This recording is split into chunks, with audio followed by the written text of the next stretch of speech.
Hello दोस्तों, परम प्रतियोगिता एकेडमी में आपका स्वागत है। तो दोस्तों, आपको जैसा पता है कि हम ग्रुप डी की कुछ प्रीवियस क्वेश्चनों की सीरीज चला रहे हैं। तो इसमें हमारा ये आज चौथी वीडियो है और हमें विश्वास है कि आप देख रहे होगे तो आपको इसमें कुछ मदद मिल रही होगी। और ये वो क्वेश्चन है जो रात को मैं ग्रुप में डिस्कस करता हूँ और उनका मैं वीडियो के माध्यम से बाद में समझा देता हूँ। तो दोस्तों, कोरोना की जो भारत में स्थिति चल रही है तो उसको देखते हुए हमने अपने बच्चों से, जो हमारे ऑफलाइन के कोचिंग के बच्चे थे, तो उनसे जुड़े रहने के लिए ये प्रोग्राम शुरू किया है। तो आज ये हमारा चौथी वीडियो का पहला क्वेश्चन है। तो देखते हैं पहला क्वेश्चन देर न लगाते हुए। तो चलिए, तो क्या है, 5 लीटर चीनी के मिश्रण में 6% चीनी है, उसमें से 1 लीटर पानी भाप बन जाता है। मतलब 5 लीटर पानी था किसी बर्तन में, उसमें चीनी कितनी मिली हुई थी? 6% चीनी थी। उसमें से 1 लीटर पानी भाप बनकर उड़ गया, तो शेष मिश्रण में चीनी के प्रतिशत ज्ञात करना है। तो जो हमारी पहली 5 लीटर चीनी थी, कितना था? 5 लीटर चीनी थी, तो इसमें चीनी की मात्रा कितनी थी? 6% थी। 6% को परसेंट के सिंबल को हटाऊंगा तो नीचे क्या आएगा? 100। तो इसमें मैं देख लेता हूँ कि चीनी कितना होगी। तो मैं इसे काटूंगा तो कितना काटेगा? 20 बार। और ये जो आ जाएगा आपका, कितना आ जाएगा? तो आ जाएगा आपका 0.3%, मतलब 0.3 ग्राम उसमें चीनी थी, या ml बोल सकते हो, इतनी उसमें चीनी थी। आगे बोल रहा शेष मिश्रण में, मतलब 1 लीटर पानी मिश्रण हो गया तो उसमें तो जल उड़ा होगा, तो चीनी तो तब भी कितना? 6% बनी रही होगी। मतलब कितना बनी रही होगी? 0.3 बनी रही होगी। अब लेकिन मिश्रण कितना रह गया? 4। अब इसे मैं प्रतिशत में बदलूंगा तो इंटू 100। तो यहाँ पर मैं इसे काटूंगा तो क्या आ जाएगा हमारा?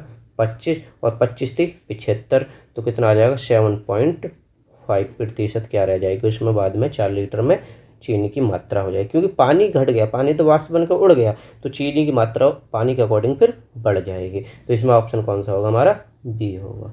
तो चलते हैं नेक्स्ट क्वेश्चन की तरफ। तो नेक्स्ट क्वेश्चन है हमारा, तो देखते हैं नेक्स्ट क्वेश्चन। तो नेक्स्ट क्वेश्चन है ये, 2 पाइप पी और क्यू मिलकर एक टंकी को 4 घंटे में भर सकते हैं। 2 पाइप हैं, एक तो पी है, एक पी है और एक क्यू है। एक टंकी को मिलकर कितने घंटे ले रहे हैं भरने में? 4 घंटे ले रहे हैं। कितने घंटे ले रहे हैं? 4 घंटे ले रहे हैं। जब दोनों पाइप अलग अलग खोले जाते हैं तो क्यू को इसे पूरा भरने में पी की तुलना में 6 घंटे अधिक लगते हैं। तो जब दोनों को अलग अलग खोल देता हूँ तो एक पी है और क्यू है, अलग अलग चलते हैं, तो अगर पी ले रहा x घंटे तो क्यू लेगा x प्लस 6 घंटे भरने में। इतना समझ आया? ठीक। क्यू को इसे पूरा भरने में पी की तुलना में 6 घंटे अधिक समय लगते हैं। तो पी अकेला टंकी को कितने समय में भर सकता है? एक तो इसका बेसिक है, अब हम किनका एलसीएम लेंगे और टोटल वर्क निकालेंगे, और एक है इसका ऑप्शन। तो ऑप्शन पर हम जाएंगे तो डायरेक्ट क्या उठाएंगे? ऑप्शन। तो ऑप्शन पहला है मेरा 5 घंटे। यदि पी ले रहा है 5 घंटे, तो पी ले रहा है यदि 5 घंटे, तो एक्स कितना लेगा? 6 घंटे एक्स्ट्रा, तो 5 और 6 कितना? 11। अब 5 और 11 का मैं काम निकाल रहा हूँ, 11 और 5 का निकालूँ तो इनका आएगा 55। एलसीएम कितना आएगा? 55। मतलब टोटल वर्क आ गया मेरा 55। तो 11 पंजे 55 और 5 और 11, मतलब 5 55 को 11 बार, तो टोटल हो गई इनकी क्षमता 16। और 16 को जब मैं 16 से जब मैं 55 को भाग दूंगा तो कभी भी मेरा क्या नहीं आ सकता? 4 नहीं आ सकता। तो इसलिए मेरा क्या आंसर होगा? ऑप्शन होगा गलत। तो नेक्स्ट ऑप्शन की तरफ चलता हूँ। तो पहला ऑप्शन हो गया मेरा गलत, तो दूसरा ऑप्शन उठाता हूँ 6। तो उसके लिए मुझे मिटाना होगा।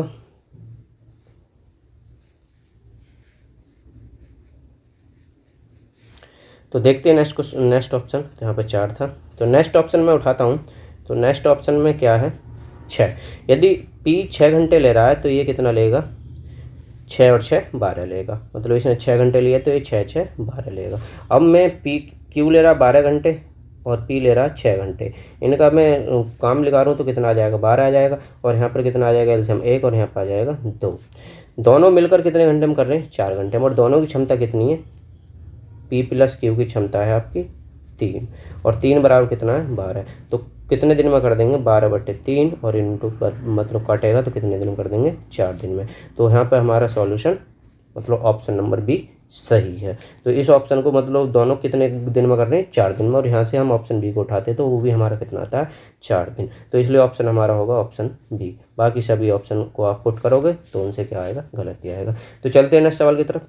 तो आज का हमारा नेक्स्ट सवाल है ये, अनिल एक काम को 14 दिन में और रोहित उसी काम को 21 दिन में कर सकता है। अनिल है और एक रोहित है, एक तो अनिल है और एक रोहित को मैं आ लिख लेता हूँ। अनिल 14 दिन में कर सकता है, रोहित इसे 21 दिन में कर सकता है। दोनों एक साथ मिलकर कुछ दिन तक काम करते हैं और उसके बाद अनिल काम छोड़ देता है। तो उसके बाद में देखेंगे, कल टोटल वर्क निकाल लें। टोटल वर्क होगा इनका एलसीएम। एलसीएम कितना होगा 42। 14 थी 42, 21 दूनी 42। मतलब अनिल की क्षमता कितनी है 3 और रोहित की क्षमता कितनी है 2। अब आगे कह रहा है दोनों एक साथ मिलकर कुछ दिन काम करते हैं। पता नहीं कितने दिन उन्होंने काम करा, किया काम दोनों ने एक साथ किया और उसके बाद अनिल काम छोड़ देता है। यदि रोहित ने 3 दिन तक अकेले काम किया हो। रोहित ने कितने दिन काम करा है अकेले, रोहित ने करा 3 दिन। तो 2, रोहित की क्षमता कितनी है 2 × 3, तो कितने 6 काम अकेले रोहित ने करे थे। अब आगे कह रहा है 3 दिन काम किया तो इस काम को समाप्त करने में लगे दिनों की कुल संख्या बताइए। तो खाली रोहित ने 3 दिन काम किया है, ठीक, जिसमें 6 काम खत्म करे होंगे। तो बाकी के शेष काम तो इन्होंने साथ के साथ करे होंगे। तो शेष काम कितने आ जाएंगे 42 में इसमें 6 घटाऊंगा तो कितना बचेगा आपका 36। 36 जो काम है तो ये दोनों ने मिलकर 7 करें और दोनों की क्षमता कितनी है आपकी 5। 3 और 2 5, मतलब दोनों ने काम जो करा है 36/5 दिन तो 7 करा है। और पहले रोहित कितने दिन कर चुका है 2 दिन। अगर मैं इसे भी 2 दिन को जोड़ दूं तो 5 दूनी 10 और 36 कितना हो जाएगा, गलती हो रही है दोस्तों, सॉरी 3 दिन। रोहित कितने दिन करा है 3 दिन। तो ये हमारा यहाँ पर क्या है 3 दिन, 2 दिन नहीं होगा, क्या होगा 3 दिन। तो रोहित ने अकेले 3 दिन करा था और दोनों कितने आ रहे हैं 36/5। तो ये ओवरऑल आ जाएगा 5 × 15, 15 36 जोड़ूंगा तो 51/5। तो कितने दिन में कंप्लीट हुआ काम 51/5, तो ऑप्शन बी। तो चलते हैं नेक्स्ट सवाल की तरफ। नेक्स्ट है हमारा ए और बी एक साथ मिलकर किसी काम को 12 दिन में फिनिश कर सकते हैं। मतलब ए और बी किसी कार्य को कितने दिन में समाप्त कर सकते हैं 12 दिन में। ए प्लस बी मिलकर किसी कार्य को कर देते हैं 12 दिन में। तो 12 दिन में कर रहे हैं तो कुल कार्य मैंने 12 मान लिया और इनकी पावर कितनी आ गई 1, ठीक। ये हमें हेल्प करेगा, आगे देखते हैं। नेक्स्ट, यदि ए अकेला काम करके आधा काम को पूरा करता है और फिर छोड़ जाता है, मतलब ए अकेला है और आधा काम करा अपने और चला गया, और इसके बाद बी अकेला काम करके शेष काम को पूरा करता है। इस काम को पूरा करने में 25 दिन लगे, मतलब आधा ए ने करा आधा बी ने, तो इस तरीके से 25 दिन लगे। अब आगे कह रहा है यदि बी ए की तुलना में अधिक कुशल हो, मतलब बी ए से ज़्यादा कार्य करता है, मतलब ए की क्षमता 1 है तो बी की क्षमता होगी 2। तो आगे कह रहा है तो बी द्वारा स्वयं काम करने में कितने दिन लग जाएंगे, कि बी अकेला करे तो कितने दिन में कर देगा। तो इस तरीके से सवालों को पहले ही मैंने कराया था, तो मैंने एक ही अप्रोच बताई थी, सिर्फ ऑप्शन। तो ऑप्शन उठाते हैं इसमें हम पहला। तो पहला ऑप्शन है 18, मतलब बी ने 12 कार्य करने में 18 दिन लगा दी। तो बी की मैं क्षमता लगा लूँगा, तो 12 कार्य करने में कितने दिन लगा दिए 18, यहाँ पर क्षमता आ गई 2/3। 2/3 जबकि दोनों की क्षमता कितनी है 1, तो ए की क्षमता कितनी आ जाएगी 1 में से 2/3 घटाऊंगा तो 1/3। आगे देखते हैं। अब ए की क्षमता हमारे पास, बी की क्षमता। ए ने भी आधा कार्य करा, ए ने मतलब करा है 6 कार्य, आधे मतलब 6 कार्य किस क्षमता से 1/3, तो 1 नीचे 3 ऊपर, तो कितने दिन लग गए 18। और बी ने भी आधा कार्य करा, बी ने आधा कार्य करा किस क्षमता से 2/3 से, 2 नीचे 3 ऊपर चला जाएगा, तो कितना आ जाएगा 9। तो जबकि ये दोनों 18 और 9 कितना बैठ रहा है 27, और जबकि होना कितना चाहिए 25 दिन होना चाहिए। 25 दिन में दोनों करते हैं, तो ये हमारा आंसर सेटिस्फाइड नहीं हो रहा, मतलब 25 दिन आना चाहिए। तो पहला ऑप्शन गलत होगा। तो देखते हैं नेक्स्ट ऑप्शन। तो नेक्स्ट ऑप्शन के लिए मुझे ये मिटाना पड़ेगा।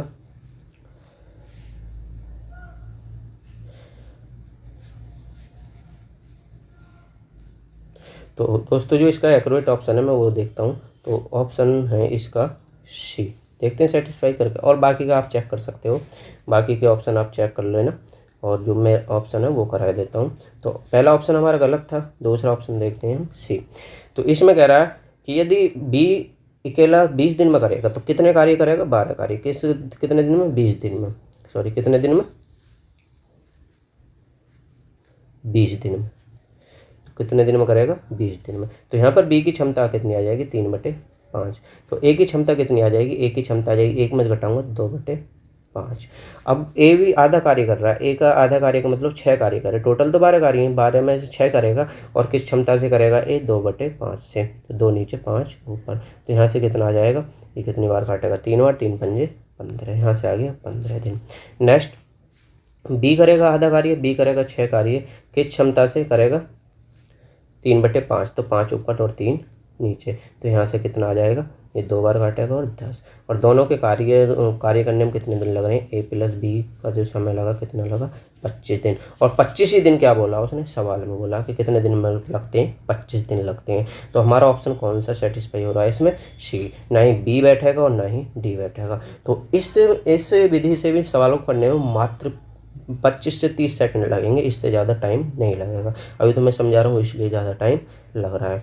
तो चलते हैं नेक्स्ट सवाल के लिए। मुझे विश्वास है 2-3 बार मैंने हर वीडियो में सवाल कराया, आपको समझ अच्छी तरीके से आ गया होगा। ये लेटेस्ट क्वेश्चन है, 2018 में आया हुआ है, ALP में। ALP जो रेलवे का लोको पायलट होता है उसके पेपर में। तो चलते हैं नेक्स्ट क्वेश्चन की तरफ। नेक्स्ट क्वेश्चन है ये, एक किले में तैनात 1200 सिपाहियों के लिए 28 दिन के लिए खाद्य सामग्री उपलब्ध है। मतलब एक किले में 1200 सिपाही हैं जिनके लिए 28 दिन के लिए खाना है। तो इसमें मैं कुल खाना निकालूं, अगर कुल खाने की मात्रा निकालूं तो कितना आ जाएगा, 1200 इंटू 28, 1200 आदमी कितने दिन तक खा रहे हैं, 28 दिन तक, ये मेरा कुल खाना आ गया। अब ये कह रहा 4 दिन बाद कुछ सिपाही किला छोड़कर चले जाते हैं, 4 दिन बाद कुछ सिपाही किला छोड़कर चले गए, तो पता नहीं कितने चले गए, जिससे उपलब्ध खाद्य सामग्री 32 दिन तक चलती है। मतलब 4 दिन तो खाया इन्होंने, खूब ठूस के खाया 4 दिन, 4 दिन बाद कुछ सिपाही चले जाते हैं, जरूरत नहीं है, भेज दिया। जिससे उपलब्ध 4 दिन के बाद जो उपलब्ध सामग्री है वो कितने दिन तक चलती है, 28 दिन तक सामग्री चलती है। तो कितने सिपाही किला छोड़कर चले गए थे, हमें ये बतानी है। ये कुल खाना है, ये क्या है, कुल खाना। अगर इसमें कुल खाने में से 4 दिन का खाना घटा दूं तो मेरा शेष खाना बच जाएगा। तो शेष खाना कितना, 1200 सिपाही थे और 4 दिन में कितना खा गए होंगे, 4 की गुना। तो मैं इसमें से कॉमन कर लूँ, 1200 इंटू 4, तो कितना बचेगा, 7 और -1। तो कुल शेष जो खाना बचा मेरा बचा 1200 इंटू 6 चौक 24, मतलब 4 यहाँ वहाँ से 6 आया, इंटू में रहेगा तो 24, ये मेरा शेष खाना बचा, जो अगले कितने दिन तक चला, 32 दिन तक चला। तो 32 दिन तक चला, मतलब जो सब किले में बचे हुए व्यक्ति उन्होंने ही तो 32 दिन खाया होगा, ठीक, जो निकल गए वो तो बाद में देखेंगे। तो जो किले में उपस्थित हैं तो उन्होंने 32 दिन खाया है। तो किले में उपस्थित कुछ सिपाही जाने के बाद जो किले में उपस्थित व्यक्ति हैं वो यहाँ से निकलेगा, तो वो देखेंगे। तो 8 तिया 24, 8 चौक 32, और ये कितना आ जाएगा, 300, और 300 ये कितना आ जाएगा, 900। मतलब कुछ सिपाही जाने के बाद अब भी किले में कितने व्यक्ति हैं, 900। टोटल व्यक्ति कितने थे, 1200। कितने थे, 1200 में से मैं 900 घटाऊँ तो कितने बचेंगे, 300। तो मतलब किले से कितने व्यक्ति 4 दिन बाद चले गए थे, 300। तो ऑप्शन कौन सा है हमारा, ए। तो चलते हैं नेक्स्ट क्वेश्चन की तरफ। ये क्वेश्चन बढ़िया है, ऐसे क्वेश्चन काम समय में आते हैं, और आया हुआ क्वेश्चन है, मैं कोई फ्रॉड क्वेश्चन नहीं कराया कि अपनी तरफ से लिख दिया, आप देख सकते हो। RRB group D 11/10/2018 shift first में आया हुआ है, प्रीवियस क्वेश्चन है। नेक्स्ट क्वेश्चन की तरफ चलते हैं। एक दुकानदार 12% की छूट देकर भी 33% का लाभ कमाता है। एक कुर्सी जिसका अंकित मूल्य 4740 रुपये है, उसका दुकानदार के लिए क्रय मूल्य क्या है। थोड़ा एक कैलकुलेटिव क्वेश्चन है, तो देखते हैं। एक दुकानदार 12% छूट देता है, और छूट किस पर दी जाती है, MP, मतलब अंकित मूल्य पर। अंकित मूल्य कितना, 4740, पर उसने छूट दी 12% की, तो मतलब 88% की उसने बेची होगी, छूट दी होगी। अब छूट देकर उसने लाभ कमाया, तो ये टोटल क्या निकला, SP। ये किस में कन्वर्ट हो गया, SP। अब ये कह रहा छूट देकर उसने 33% का लाभ कमाया। अब SP से जो CP में कन्वर्ट करते हैं, तो मैंने बताया जब SP से CP निकालते हैं तो SP into 100/100 plus minus profit या लॉस। लॉस है तो घटाओगे और प्रॉफिट है तो जोड़ोगे, और बराबर क्या आएगा, CP। ये वही एक फॉर्मूला जो होता है, CP into 100 plus minus profit या लॉस बटे 100 बराबर SP। तो ये फॉर्मूला जब चेंज करते हैं तो ये ऊपर चला जाता है, ये पोर्शन नीचे आ जाता है, तो बराबर रह जाता है CP के। तो कोई फॉर्मूला नहीं है, तो वो डायरेक्ट ही शॉर्ट बना रखा हमने, डायरेक्ट ये सोच लो। अब मुझे SP है, ये कितना बन गया, SP बन गया। अब SP से मुझे CP बदल लगाना है, तो ये जो फॉर्मूला थोड़ा चेंज हो जाएगा, मतलब 33% नीचे 133% लाभ, 133 नीचे और ऊपर क्या आ जाएगा, 100, और निकल गया है आपका CP। तो 100 से 100 कैंसिल, ठीक। अब यहाँ पर कैलकुलेशन करने पर जो आता है, तो यहाँ पर मैं शॉर्ट में डायरेक्ट लिख लेता हूँ क्योंकि इसमें टाइम लगेगा कैलकुलेशन करने में, बहुत काटापीटी है। तो इसमें आता है 3136.24, मतलब दोबारा लिख देता हूँ। तो इसमें कैलकुलेशन करके आता है 3136.24। तो ये क्या निकल आता है, CP निकल आता है। मतलब इस कैलकुलेशन को सॉल्व करोगे तो कितना आएगा 3136.24, जबकि लगभग में आंसर कितना है 3136। तो इसका ऑप्शन कौन सा होगा, ए सही होगा। तो दोस्तों थोड़ा कैलकुलेशन के लिए मैंने डायरेक्ट इसमें लिख दिया है, तो इतना आंसर आएगा, और जो आपका आंसर क्या है 3136 लगभग में। ठीक, तो चलते हैं नेक्स्ट सवाल की तरफ। तो नेक्स्ट सवाल है ये, एक वस्तु के विक्रय मूल्य में 8% तथा 16% के लाभ पर 3 रुपये का अंतर है। मतलब एक वस्तु उसके दो विक्रय मूल्य बेच गए, एक तो 8% के लाभ पर और दूसरे को 16% के लाभ पर, दोबारा में उसे 16% के लाभ पर। तो जब एक पहले बेचा गया होगा 8%, तो मतलब 108, दोबारा में बेचा गया होगा तो मान 16% लाभ पर, तो 100 में जोड़ देंगे तो 116 में बेची होगी। अब इन्हीं का अंतर कितना है, 3 का। अब इनमें वास्तव में अंतर कितने का है, ये भी तो देखना है हमें। तो इनमें वास्तव में कितने का अंतर है, 8 का। इनमें वास्तव में कितने का अंतर है, 8 का। तो 8 का अंतर और वास्तव में कितने का, 3 का। तो 1 की वैल्यू निकालूंगा तो कितना आ जाएगा, 3/8 आएगा। 1 की वैल्यू कितनी आएगी, 3/8। ठीक, 1 की वैल्यू आई है 3/8। अब मैं वहाँ पे इनकी वैल्यू रख दूंगा। तो 108 इंटू 3/8, और अनुपात में SP होगा यहाँ पर 116 इंटू 3/8। अनुपात में निकालना तो ये वैल्यू अनुपात में कैंसिल, बचा क्या, सिर्फ 108 और अनुपात 116। अब मैं इसे काटूंगा तो कितना आएगा, 27, ये 27 से कटेगा और ये कितना कट जाएगा, 29। मतलब अनुपात होता है जहाँ पर कॉमन वैल्यू निकल जाए, मतलब उसका HCF कॉमन बाहर हो जाए, मतलब वो सहभाज्य संख्या बन जाए। क्या बन जाए, सहभाज्य संख्याएं, को प्राइम संख्या बन जाए। तो ये क्या है, अनुपात के फॉर्म में। तो आंसर कौन सा होगा आपका, ये होगा। अब यहाँ पर 3 से कोई इतना बड़ा इश्यू नहीं आया, इसमें डायरेक्ट हो जाता 8% और 16%, तो आप इसमें फ्रैक्शन ऐड करके लिखते हैं तो डायरेक्ट आंसर आपका यही आता। ठीक, तो चलते हैं नेक्स्ट सवाल की तरफ। यहाँ पे नीचे बटे में 100 भी आता है, मैंने डायरेक्ट दिमाग में काट लिया है।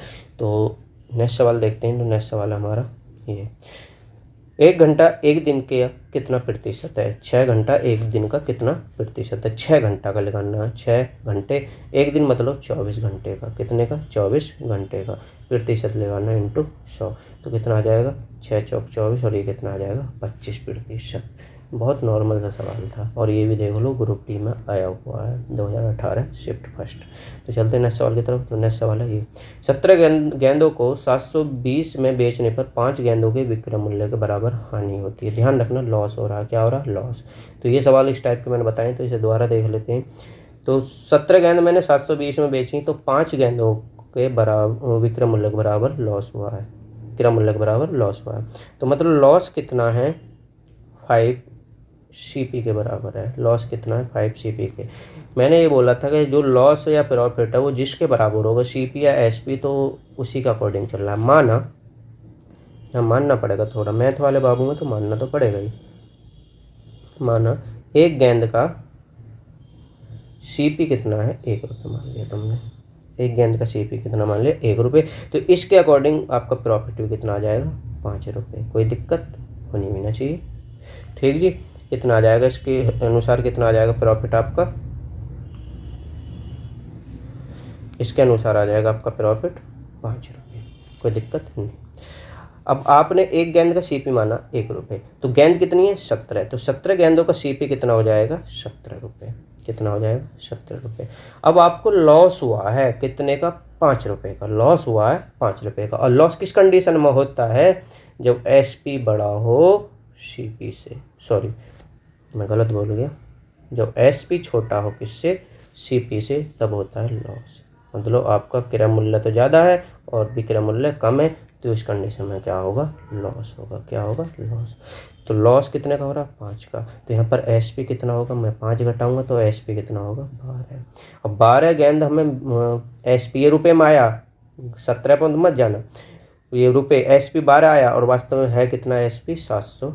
20, मतलब ये जो एस पी आई है ये हमने मान रखा है, तो 12 एस पी आई, और जो वास्तव में है कितना एस पी 720। तो यहाँ पर एक की वैल्यू कितनी आएगी, एक की वैल्यू आती है 60 रुपये, 12 6 72 60 रुपये। और एक आपने मान क्या रखा है, एक मान रखा है एक गेंद का सीपी, एक गेंद का सीपी। तो यहाँ पर लिख लिया था एक गेंद का क्रय मूल्य ज्ञात कीजिए, तो एक गेंद का सीपी कितना होगा, 60 रुपये। कितना होगा, 60 रुपये। समझ आया? तो अगर जिसको भी समझ में नहीं आया हो तो दोबारा से चलाकर इसे देख सकते हैं। ठीक, चलते हैं नेक्स्ट सवाल की तरफ। तो नेक्स्ट सवाल है हमारा ये, एक दुकानदार क्रिकेट के बॉलों को इस प्रकार बेचता है कि 35 बॉलों का विक्रय मूल्य, मतलब 35 बॉलों का एसपी बराबर है 50 बल्ले हैं, बॉल नहीं, 50 सीपी के। मतलब एक दुकानदार क्रिकेट के बल्लों को इस प्रकार बेचता है कि 35 बल्लों का विक्रय मूल्य, 35 एसपी बराबर किसके, 50 बल्लों के क्रय मूल्य के। तो यहाँ पर मैं इन वैल्यूओं को काटूं तो एसपी और सीपी का जो रेशियो आएगा वो कितना आ जाएगा, 10/7। मतलब सीपी छोटा है तो एसपी बड़ा, तो हाँ छोटी सी बात है कि प्रॉफिट ही होगा, सीधी सी बात है प्रॉफिट होगा। कितने का हो, कितना अधिक है, 3, कितने 7 से इंटू 100।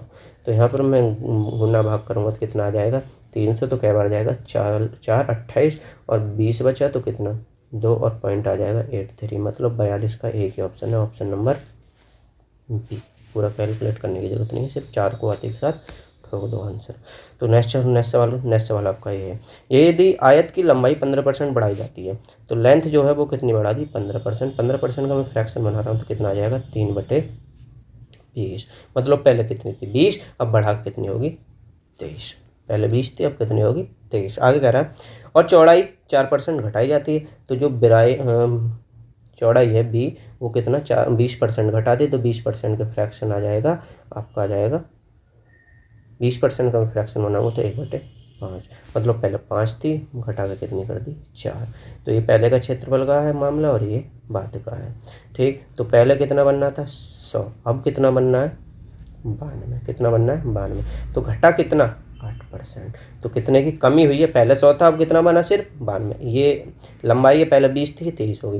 ये चौड़ाई है, पहले 5 थी अब 4 होगी। तो इसके अनुसार तो क्षेत्रफल यह है और इसके अनुसार आया 100। तो कितने की कमी हुई, 8% की कमी। तो ऑप्शन होगा सी। तो चलते हैं नेक्स्ट सवाल की तरफ। नेक्स्ट सवाल ये है, तो इसके लिए मैं फॉर्मूला ही बता देता हूँ। इसके लिए एक फार्मूला होता है, जो वृद्धि हो या कमी हो तो इसमें दोनों को रख लेते हैं, उसके अकॉर्डिंग करते हैं, या फिर देखेंगे आगे फॉर्मूले की आवश्यकता नहीं, बेसिकली सीख लो। तो नेक्स्ट सवाल है ये, तो नेक्स्ट सवाल है, औसतन मीनू अपने मासिक वेतन का 15% खरीदारी कहाँ कहाँ कर रही है, रेस्टोरेंट और मॉल में जाने पर उपयोग करती है। मतलब 15% वेतन का, मासिक वेतन का 15% खरीदारी पर खर्च कर दिया। शेष 40% घर के खर्च पर उपयोग हो जाता है और 45% उसकी बचत में जाता है। मतलब 15% खर्च कर दिया, 40% खर्च कर दिया, बचा कितना, सिर्फ 45% वो बचत करती है प्रति महीने। ध्यान रखना, यदि वह एक महीने में वह घर पर 40,000 खर्च करती है, जबकि परसेंटेज में कितना, 40%। उसने 40% खर्च कर दिया, 40% की वैल्यू कितनी, 40,000। मतलब एक की वैल्यू कितनी है, 1,000। एक की वैल्यू कितनी है, 1,000। तो उसका सीपी, तो मतलब उसका जो वेतन होगा महीने को 100% होगा। तो इसलिए इसका वेतन कितना होगा, आपका इसका वेतन होगा 1 लाख। कितना होगा, 1 लाख। मासिक वेतन है 1 लाख। तो पूछ रहा है तो वार्षिक आय क्या है, तो उसका वार्षिक क्या होगा। तो ये मासिक है तो वर्ष में कितने होते हैं, 12 महीने। तो मासिक वार्षिक बनाने के लिए क्या कर देंगे, इसमें 12 से गुना कर देंगे। तो 1 लाख गुना 12 तो कितना आ जाएगा, 12 लाख आ जाएगा। कितना आ जाएगा, ऑप्शन सी, 12 लाख। तो चलते हैं नेक्स्ट सवाल की तरफ। नेक्स्ट सवाल ये है, रेलगाड़ी पी और क्यू समांतर पटरियों पर एक ही दिशा में चल रही हैं। मतलब पी रेलगाड़ी और एक क्यू रेलगाड़ी दोनों समांतर पटरियों पर एक ही दिशा में दौड़े जा रही हैं। ट्रेन पी और क्यू को 60 सेकंड में पूरी तरह से पार कर लेती है। मतलब इसमें ये होगा कि पी और नहीं, ये कह रहा पी क्यू को 60 सेकंड में पार कर लेता। मतलब जो अगर पी को क्यू की तुलना में दौड़ाया जाए तो पी जो है 60 सेकंड में क्यू को पार कर जाती है। ठीक, एक तो कहानी ये आई। मान लो पी की लंबाई है L और क्यू की भी L1 है और क्यू की है L2। ठीक है। तो L1 लंबाई plus L2, L1 plus L2, और जो चाल होंगी इनकी वो भी जोड़ेंगी, चालें भी इनकी क्या होंगी, घटेंगी, सॉरी चाल क्या होंगी, घटेंगी। तो चाल मान ली मैंने, चाल बाद में आएंगी, देखते हैं आगे। 60 सेकंड पार कर लेती हैं। आगे कह रहा और ट्रेन P में मौजूद एक यात्री ट्रेन Q को 40 सेकंड में पार कर जाए। तो मतलब P किसी भी डिब्बे में, P ट्रेन के किसी डिब्बे में एक यात्री बैठा दिए जो ट्रेन देखता है कि ट्रेन Q को उसने 40 सेकंड में क्रॉस कर दिया। यदि रेलगाड़ियों की चालों का अनुपात कितना, ये है P और Q की चालों का अनुपात कितना है, 2 है 1 है, चाल स्पीड का अनुपात। तो यहाँ पर P की जो चाल है 2x है, चाल घटती है लंबाई जुड़ेगी और x, और टाइम कितना लग रहा है 60 सेकंड। पहले सवाल के अकॉर्डिंग कि P Q को 60 सेकंड में पार कर दिया, तो दोनों की लंबाई जुड़ेगी, दोनों एक तरफ दौड़ रही है तो दोनों की जुड़ेगी, और चाल क्या होंगी, जो तेज होगी वो आगे निकलेगी, चाल क्या होती है, घटती हैं, और ऐसा होने में कितना लगा 60 सेकंड। तो यहाँ पर जो L1 प्लस L2 जो आया यहाँ पर कितना आया, x घटेगा तो कितना आया 60x, कितना आ गया 60x। अब अगली एक और इक्वेशन आएगी, तो अगली देखते हैं। अब आगे कह रहा है कि P में मौजूद एक यात्री ट्रेन Q को 60 सेकंड में पार करता है। तो इसी तरीके से ट्रेनों की लंबाई कितनी होगी, L1 प्लस L2, और चाल घटेगी 2x माइनस x, और बराबर आ जाएगा 40, और यहाँ से कितना आता है आपका, यहाँ से आ जाएगा तो L1 प्लस L2 बराबर आ जाएगा 40x, कितना आ जाएगा 40x। अब यहाँ से वैल्यू को हमें निकालना है, यहाँ से हमें क्या निकालना है, वैल्यू को निकालना है। सॉरी थोड़ी सी मिस्टेक हुई है इस सवाल में, हम दूसरे सवाल को सही से नहीं पढ़ पाए, तो देखते हैं यहाँ पे थोड़ा मिस्टेक हुआ है, ये ऐसे सॉल्व नहीं होगा।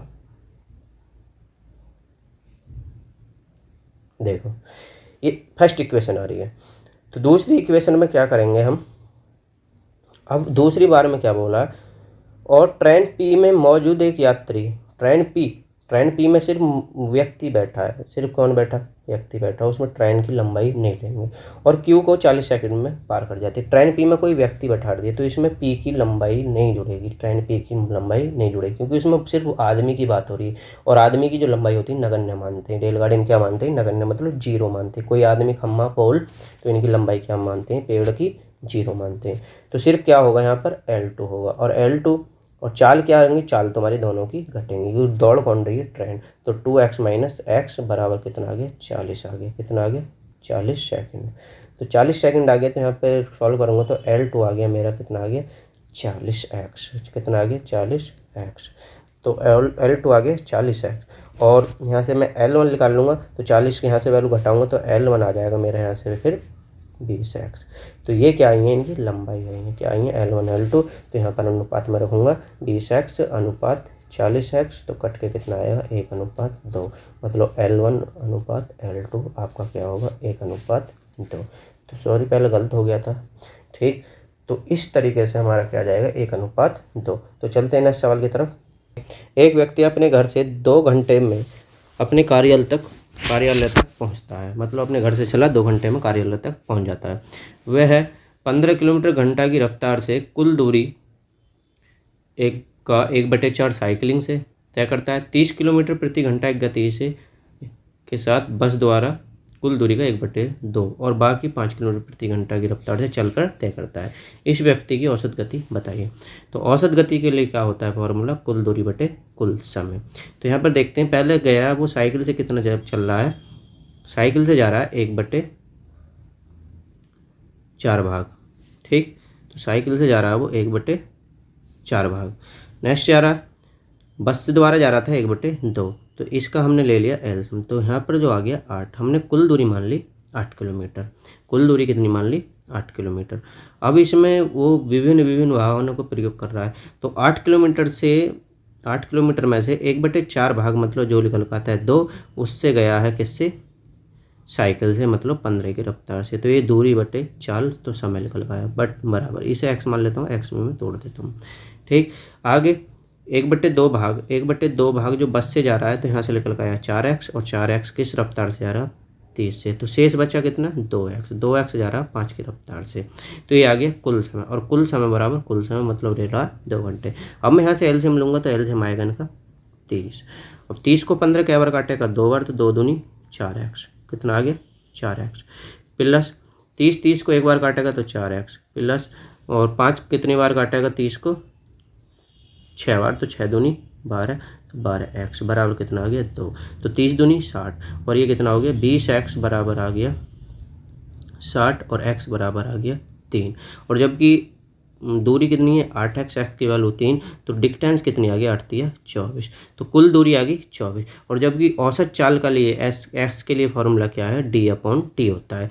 तो औसत चाल निकालनी है मुझे, क्या निकालना औसत चाल, तो औसत चाल के लिए फॉर्मूला जो होता है कुल दूरी बटे कुल समय। दूरी आ गया, अब समय कितना ले रहा था, समय ले रहा था वो 2 घंटे, तो औसत चाल कितनी आ गई 12 किलोमीटर पर घंटे।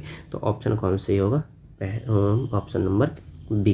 तो ये थे आज के हमारे कुछ सवाल, लगभग 15 सवाल थे जो आज हमने कंप्लीट करे हैं। तो दोस्तों आपको वीडियो अच्छी लगी हो तो प्लीज़ हमारे चैनल को सब्सक्राइब करें और लाइक एंड शेयर करना ना भूलें। Thank you.